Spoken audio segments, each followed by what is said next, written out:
I was 22 when Carter's classic auto repair became mine. Some might call that luck, but they didn't know my family.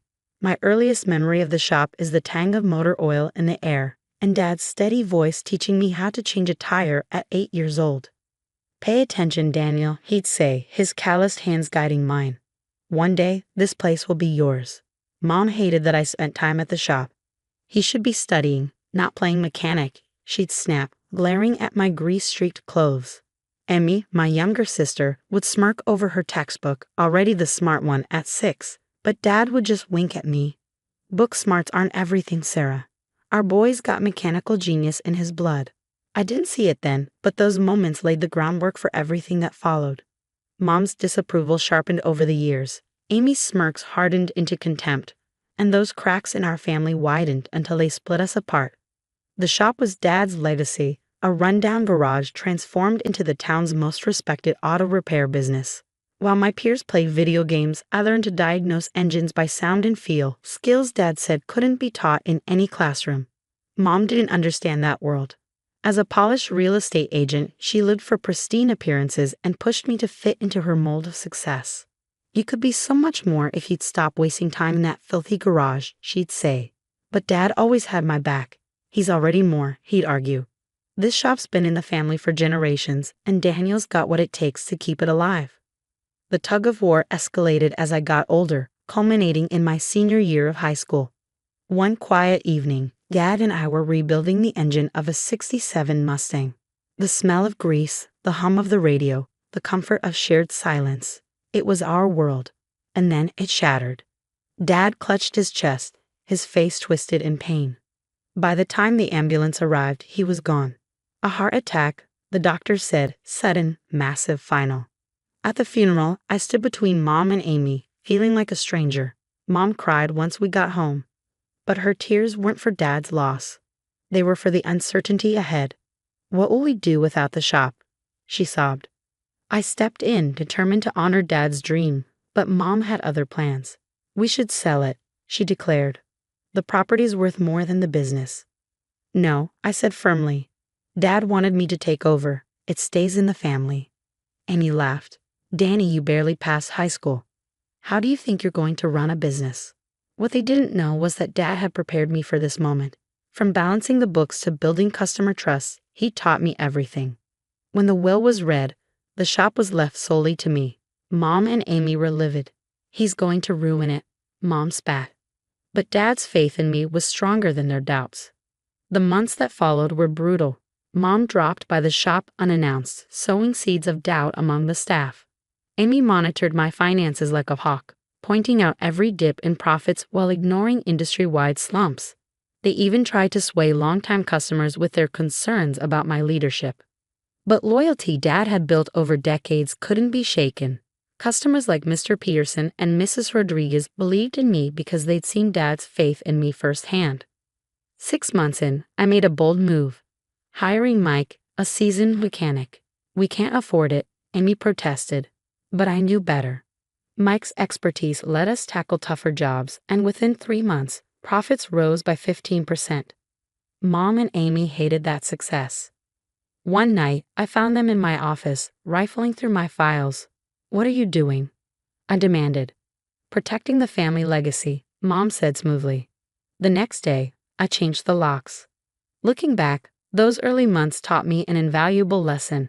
The people closest to you can become your biggest obstacles. But Dad trusted me, and I'll keep proving he was right. This shop isn't just my inheritance. It's my responsibility, my passion, and my legacy. The first anniversary of Dad's death hit me harder than I expected. Late one evening, after closing up, I found myself at his desk, staring at the old family photo he kept there. It was from his surprise 50th birthday party. Everyone smiling, back when life seemed simpler. I clutched the frame like it could anchor me, lost in memories, when Mike, my lead mechanic, appeared in the doorway. "Your old man would be proud, kid," he said, his voice steady. "Shop's doing better than ever." Mike wasn't wrong. Against all odds, and my family's predictions, I'd not only kept the shop afloat but expanded its reach. Our customer base had grown by 30%, word-of-mouth referrals were surging, and I just paid off the last of Dad's equipment loans. On paper, I was thriving, but success, I was quickly learning, came with its own set of battles. The trouble started with a letter from Amy's law firm. Not from her directly, she wasn't a licensed attorney yet, but from a senior partner she worked for. It raised concerns about our environmental compliance, recommending a full audit of our waste disposal practices. I saw through it immediately. A month earlier, I'd refused to share the shop's financial records with Amy under the guise of her school project. This was payback. The audit disrupted operations for 3 days and drained thousands in consulting fees. But we passed without issue. Dad had always been meticulous about regulations, and I'd maintained his high standards. If Amy's approach was calculated, Mom's was personal. She began dropping by unannounced, often in the evenings when exhaustion made me more vulnerable. I ran into Joyce Miller today. She started one night, easing onto my couch uninvited. Her son just graduated business school, top of his class. He's looking for investment opportunities. I'm not selling, Mom, I interrupted. You're being stubborn, Daniel, she shot back. You're killing yourself here, just like your father. Is that what you want? To end up like him? Her words hit like a gut punch. Get out, I said quietly, my hands trembling. Daniel, I'm your. Get out. She left, but not before throwing a parting dagger. Your father made a mistake trusting you with his legacy. One day, you'll see that. The next morning, I discovered a slew of scathing online reviews accusing the shop of incompetence and dishonesty. The wording was eerily consistent, and while the IP addresses were masked, the culprit was clear. It took weeks to have the fake reviews removed, but the ordeal had an unexpected silver lining. Loyal customers rallied around us, posting glowing testimonials and sharing stories of Dad. One even brought homemade cookies for the staff. That's when I realized Dad's shop wasn't just a business. It was a cornerstone of the community. It wasn't just his legacy, it was ours. But Amy wasn't done. She escalated her campaign, gathering data she likely thought was her trump card. It all came to a head at Mom's birthday dinner. I almost skipped it, but Mike convinced me. Family's family, he'd said, even when they're a pain in the ass. The evening started pleasantly enough. Amy was all smiles, playing the perfect hostess. Then, just as dessert was served, she struck. We need to talk about the shop, she announced, pulling out a folder thicker than a phone book. I've been doing some analysis, and there are serious concerns. She launched into a presentation of charts and projections, painting a grim picture of mismanagement and financial instability. Her solution? Sell the shop while it still had value. Uncle Jack, Dad's older brother, cut her off. Enough, he said, his voice cutting through the tension. Your father trusted Daniel because he knew what he was doing, something you and your mother refused to acknowledge. Amy bristled. The numbers mean nothing if you don't understand the industry, Jack shot back. I've been in this business for 40 years. Daniel's not just keeping the shop alive, he's making it better. Your father would be proud. Mom stood abruptly, her face tight with anger. Jack, you don't understand. I understand plenty, he replied. You've spent your whole life underestimating that boy, but Robert knew his worth. It's about time you did too. The dinner ended in icy silence. As the guests left, Uncle Jack pulled me aside. Your dad asked me to keep an eye on you, he said, his voice softer now. He knew this wouldn't be easy, but he also knew you could handle it. Don't let them shake you, kid. You're doing good. His words were a bomb, but his parting warning lingered. They won't stop, Danny. Be ready. The next morning, I received notice of a formal complaint filed with the State Regulatory Board, courtesy of Amy. Another audit, more lost time and money. But as I looked around the shop, at Mike mentoring a new apprentice, at Mrs. Rodriguez's Corvette up on the lift, at the wall of photos showing 3 generations of Carters, it only strengthened my resolve. Dad had left me more than a business. He'd left me a purpose. No matter what Mom and Amy threw at me, I wasn't giving up. The war for Dad's legacy wasn't over. But for the first time, I knew I'd win. The state investigation dragged on for months. Each day brought more paperwork, endless demands for documentation, and new bureaucratic hoops to jump through. Amy's complaint was meticulous, designed to require an exhaustive investigation, even though there was nothing incriminating to find. I started sleeping in Dad's office most nights, too drained to drive home.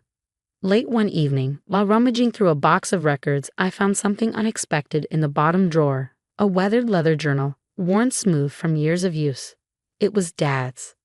Most of the entries detailed shop business, notes about repairs, customers, and ideas for improvements. But one entry, dated just 2 weeks before he passed, stopped me cold. Sarah and Amy still don't see it. They remember Daniel as the kid who struggled in school, the son who didn't follow their expectations. But they don't see his gift, not just for cars, but for people. Today, I watched him reassure Mr. Peterson, explaining the repairs with care and respect. That's not something you learn in school. That's heart. And that's exactly what this shop needs. My hands shook as I read his words.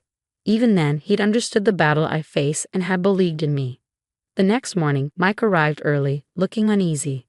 "Danny, we need to talk," he began.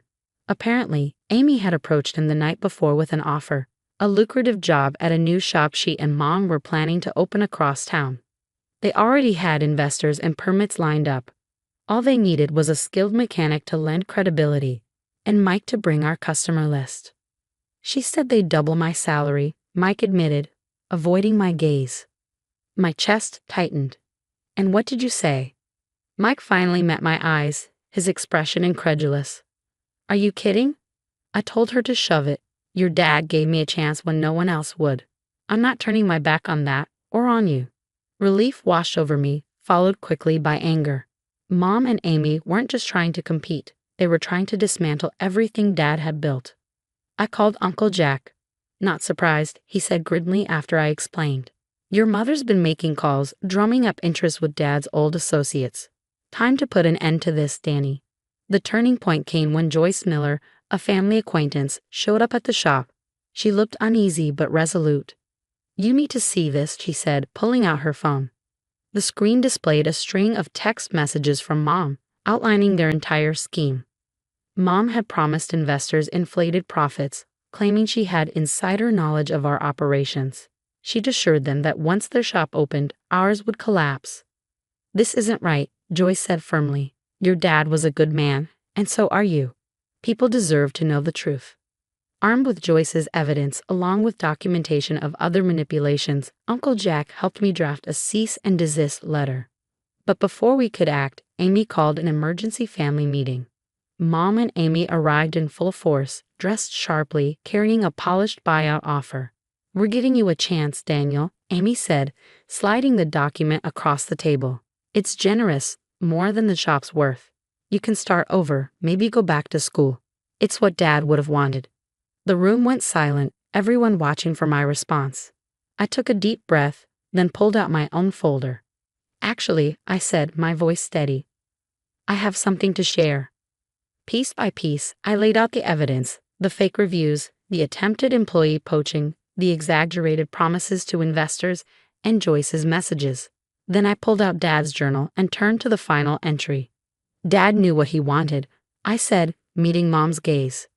"He wrote it down." I read aloud the words he penned about me, his confidence in my abilities, his faith in my heart. Mom's face paled. Amy stared at the journal as though it might burst into flames. "So here's my offer," I said firmly. Stop the interference, the sabotage, the games.